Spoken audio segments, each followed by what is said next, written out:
Hi, this is Dan Sullivan, and I'd like to welcome you to the Free Zone Frontier with Steve Krein. He and I are usually on this series, and we talk about everything related to the Free Zone program, which is in Strategic Coach. And so we talk about the different dimensions of being in a free zone. And a free zone is an economic market where you're free from competition. Everything's about collaboration.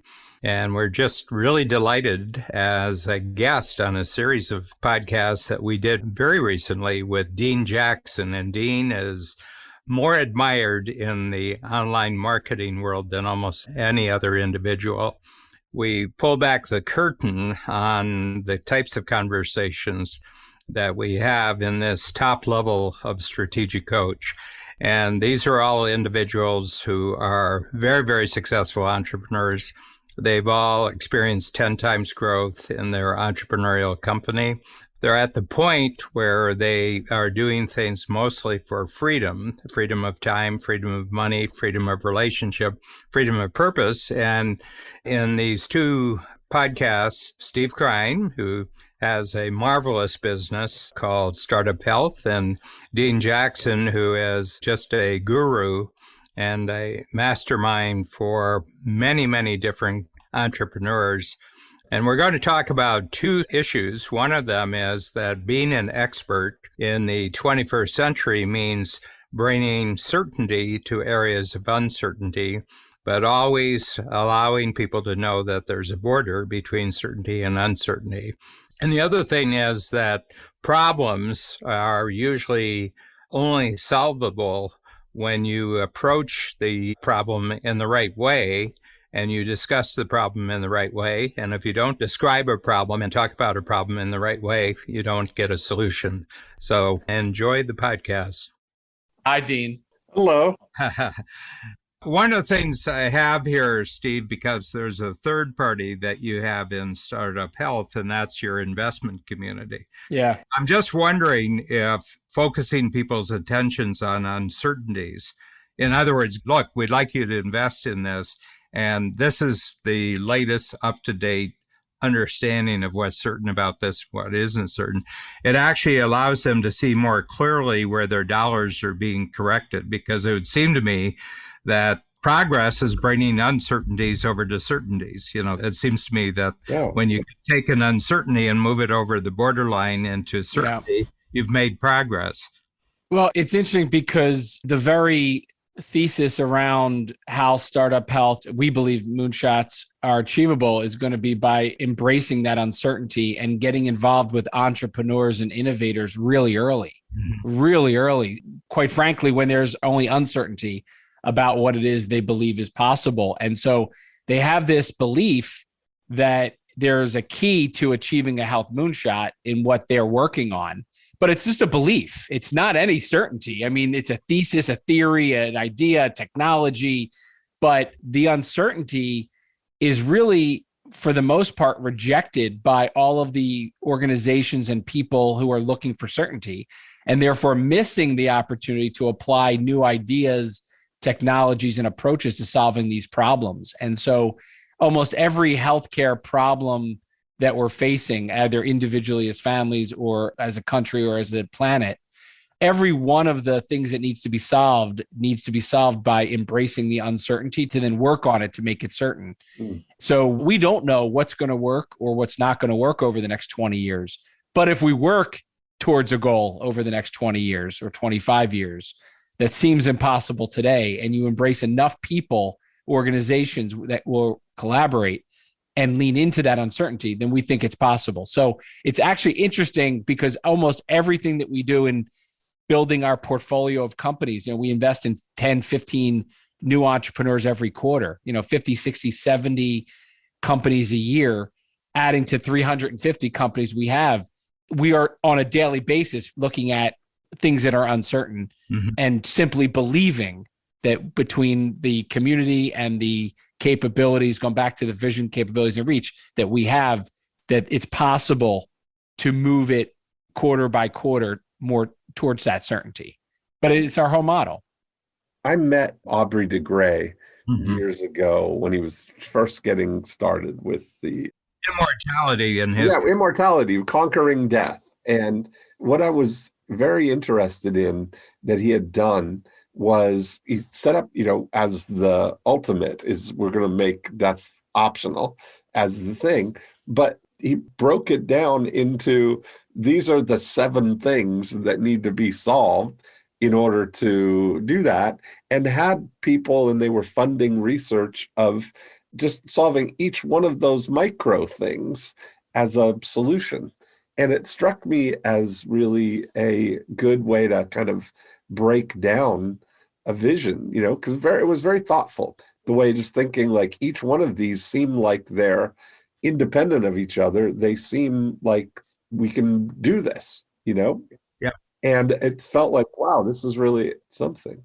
I've been reflecting on conversations that Joe Polish and I have had over the years, especially since he, really started to move towards his genius recovery program and, the changing the conversation around it. It's not, Yeah. not that he has a cure for addiction, but he says part of the problem in relationship to almost all addictions is labeling them as a problem. And he said that probably the better way to start is to see them as a solution. In other words, that people only have addictions because in some ways it's a solution, certainly at a pain level, that they do this because it relieves the pain, even if it's only temporarily. Yeah. There's a higher and higher cost as you go along for the solution. I've been thinking about that in relationship to death. People say, well, death is the problem. I said, well, maybe it might be more fruitful if you saw death as a solution. What is death a solution to? Wow. And that, in fact, death has been used as a solution for all sorts of human problems. Uh-huh. Thomas Kuhn wrote the book, The Structure of Scientific Revolutions, and he says almost all the main reason for scientific breakthroughs is the funerals of older scientists. Oh, wow. Because older scientists are status bound, Yeah. and they control funding and they control promotion and they control opportunities for younger scientists. So maybe the only solution to having this breakthrough is have somebody old who's in control die, Yeah.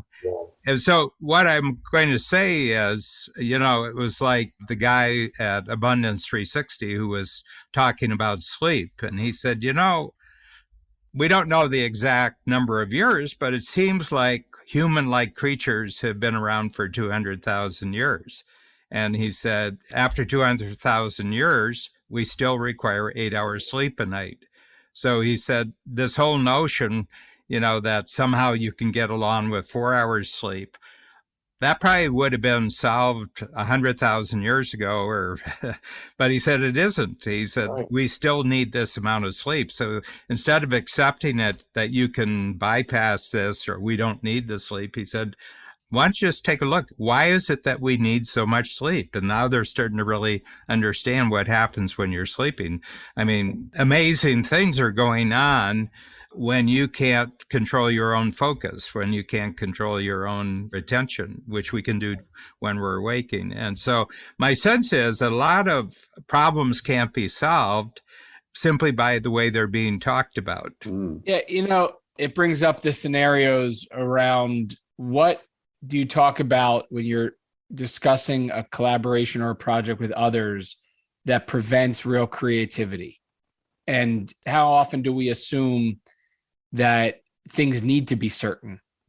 I think it might be right. You might be fit something on there that there's probably a lot of sort of not revealing that you're uncertain about things, that there's a lot of what's rewarded is confidence about things. Yeah. We can definitely, we're going to make this happen when they don't have a clue. Look at Bill Gates, saying they could do this program, back in the very beginning, but he didn't have the ability to do it and made it at the last. But I think so many things are sold like that, oh yeah, we can definitely do it, which is a throwing of the hat over the fence kind of thing. Yeah. A confidence, but not a certainty. Yeah. Or courage, Yeah. Not a certainty. Yeah. One of the things I noticed, we talked about this earlier when Game Changer and then quickly Free Zone got started, that I developed right off the bat that some people were coming to take things so that they could make money, like it was going to be money making. And, we asked them to leave the program. We gave them all their money back and we said, leave the program. You're bringing an unhelpful attitude into the room, and I can't have that. Just to make sure that things work for all the people who are there for the right reasons, we can't have somebody there for the wrong reasons. It was that I've come to take, and I want something that I can take right away and make money with. And I said, if you're coming from there, you're not going to be a collaborator. So that would be a contribution here to this discussion about what is not helpful for collaboration. Well, overall, how many other things happen as a result of the wrong mindset in a collaborative discussion? Coming with the wrong attitude is one thing, but so is other things that contribute to the project or collaboration not working. Like I think about how many things get started and not finished, and how often it starts off confidently ambitious. It starts off being outlined, and then somewhere along the way, it deviates from the impact filter. It deviates from what you were thinking. And I've sometimes found that, and this could happen months after something starts, that you kind of go back to, and what you find out is things that you learned by doing it uncovered things you didn't anticipate. And all of a sudden the project ended up somewhere completely different because the uncertainty guided the discovery of the things they were uncertain about guided the development of the project, stunted its potential. And so I think about how do you keep the integrity of the original idea, go back to the impact filter, keeping the integrity of the original idea intact as much as possible by anticipating the things you can't anticipate, right? So uncertainty is like, these are the 5 things that could go wrong, or the 5 things we don't know the answers to. However, I want to make sure we don't deviate from what we want to happen. Who was it that talked about the known unknowns and the unknown knowns? Yeah. And the problem is none of those. It's the known knowns that turned out not to be true. That's really the wild cards in all of it. The things that you thought you did know that turned out that's not the way at all. Yeah. Yeah. It's almost like having permission with 2 things. One is having permission, but also doing the thinking about the uncertainty that I think prevents down the road you not achieving what you're trying to with that project, right? Yeah. But then there's the other part of it, which is, can you innovate more by being kept in the loop about when the uncertainty becomes certain? And what I mean by that is, as you go out into the real world with something and experience or become more informed about what you were uncertain about, does it loop back to inform the original visionary or person with the original vision for the project? And where I'm going with this is really the notion of how helpful would it be if there was an ongoing dialogue, almost 360-degree feedback or 180-degree feedback about, as you become more informed and you become more certain with the uncertainty, can you keep recalibrating the original vision versus end up somewhere completely different because it ended up being a road to where you didn't realize you were going to go? Yeah. We need a glue that really works, and they end up with Post-it notes, like right. Yeah. But here's the thing that I've discovered. Okay, so just looking at a collaboration that's really been successful for me is the Hay House, Tucker, Max, Ben Hardy collaboration. Intuitively, it felt good at the beginning. And then it was only because I was explaining it in the 10 times program to people. They said, well, we're not quite understanding why you set up a deal like this. What holds the deal together? And I came to an understanding that everybody in the collaboration has to want to be a hero to the same end user of a breakthrough. In other words, we're creating a breakthrough and we're all committed that's going to be a breakthrough for this particular type of person. So, and Hay House had switched over from it being a new age publisher, and they wanted to be now serving entrepreneurs, and Tucker Max, it's entrepreneurs creating books for themselves. And Ben Hardy wanted to do that. And of course, that's my thing. And I think what holds the deal together is the value creation that you're seeking to have a breakthrough on you're creating that value for the same end user. You want to be a hero to the same. That's one thing that I've discovered that I think is probably pretty safe ground, that it's not what each of you is going to get personally from the collaboration. It's what together you're going to create that's going to create value creation that presently doesn't exist out in the world. Yeah. Having that written down is a big help, I think. Yeah. Everybody knows what page you're on. Yeah. Yeah. One of the things that I find very, very interesting, and I've had a lot of internal strategic coach conversations about this, and I've had a lot of discussions that somewhere, I think since I was 70, none of my goals are personal goals anymore. I don't have personal goals. I have teamwork goals. In other words, I have personal goals in the sense that I'm contributing to a teamwork effort. And I said, I don't know when it was, maybe when I was 70 or something, but I kind of had an overall feeling that I'm kind of handled for life. Like I don't really have to improve myself in a personal sense. I only have to improve myself as a team member. In other words, the teams that I'm on, we're on a team right now doing a podcast, and I want to get better at being a better team member in every team that I'm at.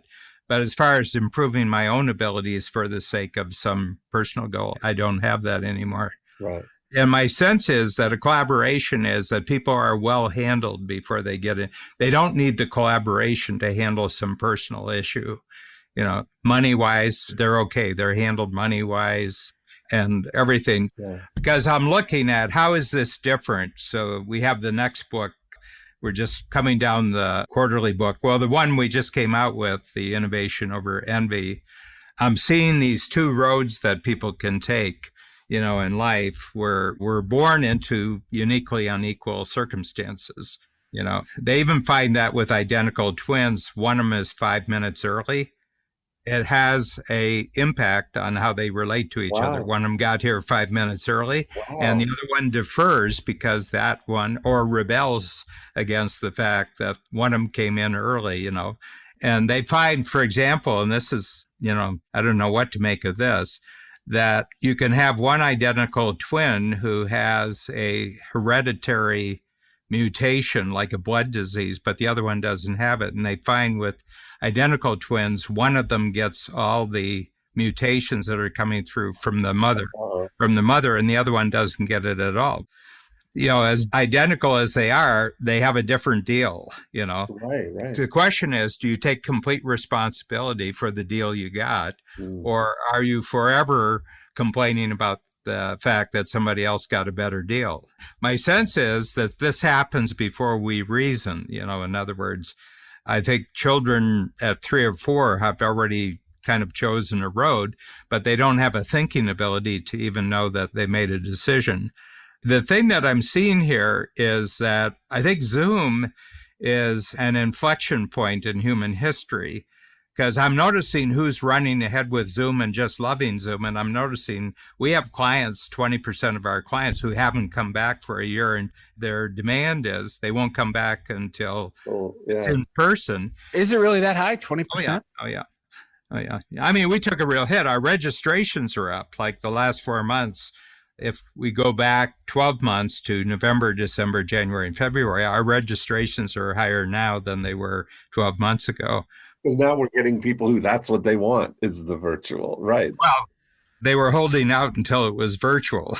That's what I mean. Yeah, in a lot of ways, it's the travel that was the obstacle. All of a sudden, Australia has become a big market for us. Yeah. Right. I mean, we have had more Australians join the program since last September than we have since 1989. Wow. But it just shows you how big travel was a problem.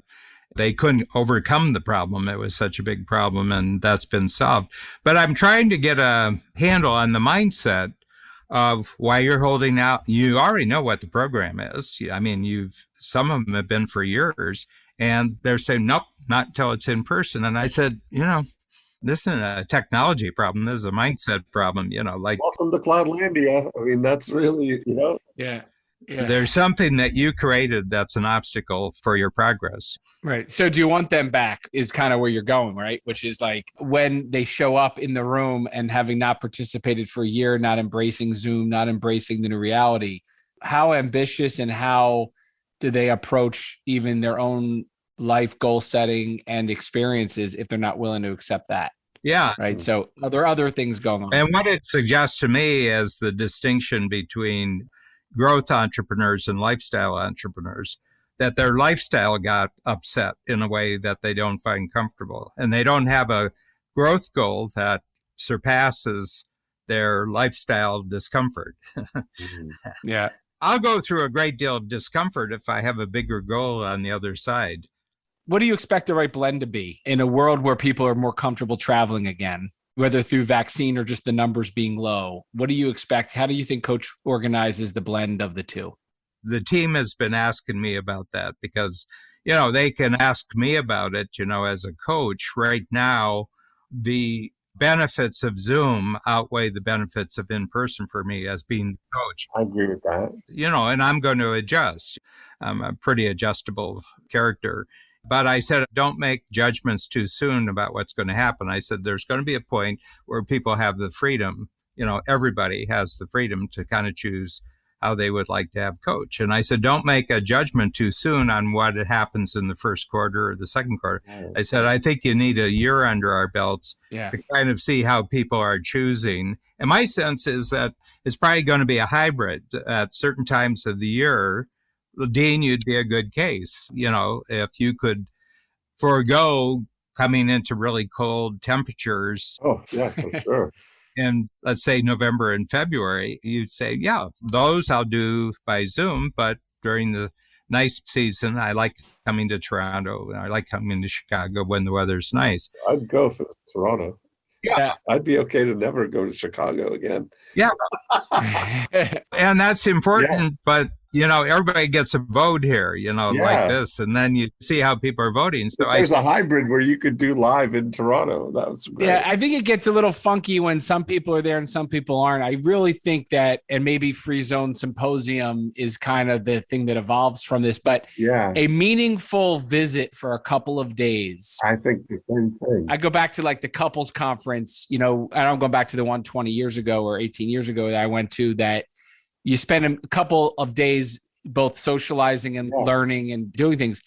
That meaningful interaction can carry you for a year. I agree. In person. And so as long as if the symposium could develop into maybe add a day, add a little more social, add a little bit more, traditional, your traditional coaching. Networking, that whole Then these in-betweens are incredibly complementary to that. I've met more people in the last year in coach outside of my circle of people that I gravitate to in the workshops. Yes. And it's almost like the roulette when you get into a breakout room. Right. The breakouts, you're forced to be with other people. You're forced to not go, and I think it's on one side, it was really nice to have a workshop where you kind of knew you'd be with your people that you sat with at the table and you made sure you covered.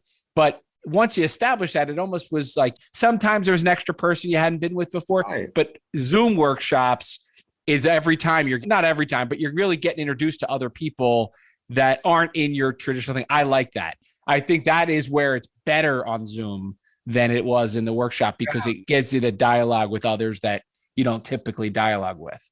Yeah, it's interesting. In a year, I've done just closing in on 100 events.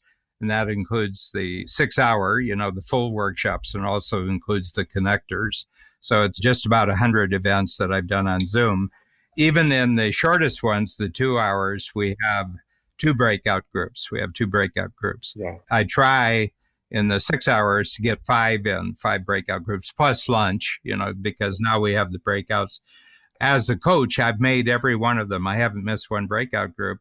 And what's really, really interesting is that we have bump ups, from the signature program to the 10 times program. And we have bump ups from 10 times program to Free Zone. And I always say, put the bump ups, get them into my breakout group straight off the bat, because to a certain extent, they've come for me. So, let's make the contact right away. And it's terrific. And then I have OBIs. I had a guy yesterday, who hasn't been in the program since 2011.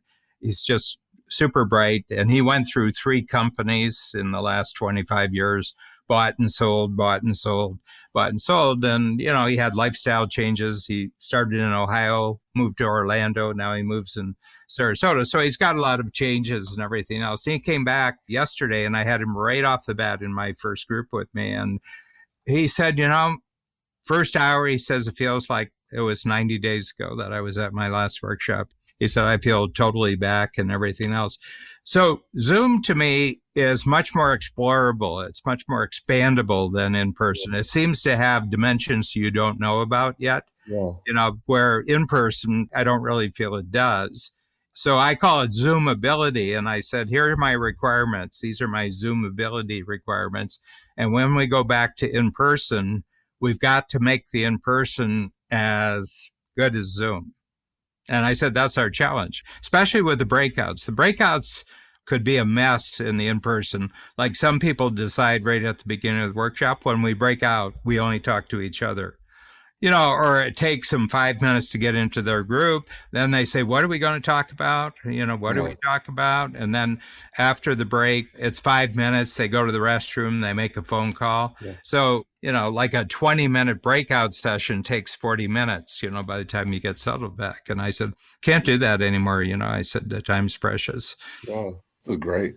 I was reading for the 10X workshop. I think mine's next month, but I was looking at the tool that you did. And one of the things that you outlined was I think it's 10 rules of doing a successful Zoom workshop.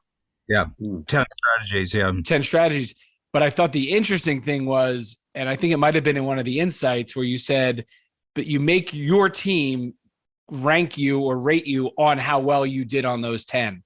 And I think that's pretty cool. The idea that this is the scorecard, but you gave them a very measurable way. And I don't know if you did this in your other workshops, Dan. Maybe this is something you carried over from your real world one. But no, I never did that. Oh, you didn't?